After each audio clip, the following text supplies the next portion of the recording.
বাইদেউ বহুত ভাল গৈ আছোঁ আমি যোৰহাটলৈ যাত্ৰা কৰিছোঁ আজি যোৰহাটত এখন বিশেষ সভা আছে আৰু সেইখনত এটা সেই যোৰহাটত আমাৰ এটা অসম শিল্পী কাননৰ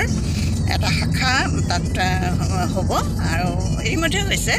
আজি আমি তাত ফাইনেল আমি গৈ পেলাই আমি ফাইনেল কৰি থৈ আহিম আমাৰ লগত আছে আমাৰ সম্পাদক প্ৰধান আছে মৃদুপৱন বৰা নমিতা বাইদেউ আছে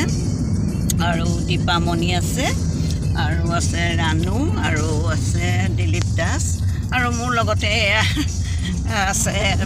দীপাঞ্জলি গতিকে আমি এই সজাতি দলটো এতিয়া গৈছোঁ কাজিৰঙা পাইছোঁহি আৰু আমি গৈ আজি গোটেই কামখিনি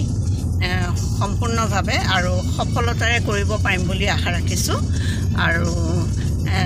চাওঁ কি হয় গৈ পেলাই তাত সকলোৰে লগত ভাৱ বিনিময় কৰিও আমাৰ ভাল লাগিব গতিকে এই যাত্ৰাটো এতিয়া যে আমি গৈ আছোঁ বৰ আনন্দৰে বৰ ফূৰ্তিৰে বৰ আশাৰে গৈ আছোঁ এটা খুব ভাল লাগিছে আৰু তাত এটা ভাল শাখা আজি আমি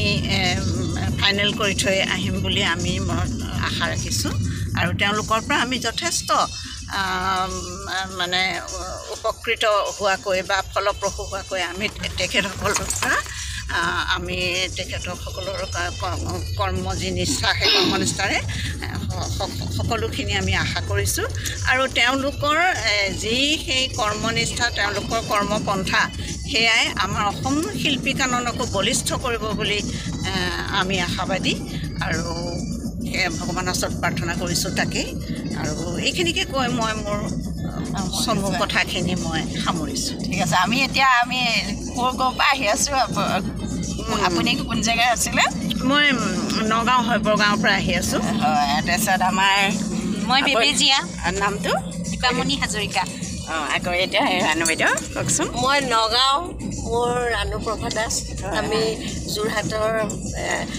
শিল্পী কাননৰ অনুষ্ঠান এটাৰ শুভাৰম্ভৰ কাৰণে যাত্ৰা কৰিছোঁ আৰু আহি আছোঁ অলৰেডি আমি কাজিৰঙা পাইছোঁহি গতিকে আমাৰ কামখিনি সফলতাৰে হ'ব বুলি আমি আশা কৰিছোঁ আৰু সফলতা হ'বই আৰু সকলোখিনি ভাল হ'ব আমাৰ জাৰ্ণিটো খুব ভাল নামটো ক'ব লাগে আপোনাৰ মই ৰিণী নেওগ বৰা অকলে মই ক'ম এতিয়া হয় মই নগাঁৱৰ আৰু এয়া কলিয়াবৰ নমস্কাৰ মই কলিয়াবৰ জখলা বান্ধাৰ নমিতা হাজৰিকা এয়া আমাৰ দিলীপ দাস দাস নমস্কাৰ মই গাড়ী চলাই আছোঁ বিশেষকৈ ভাল লাগিছে আহি আছোঁ এতিয়া দিওঁ না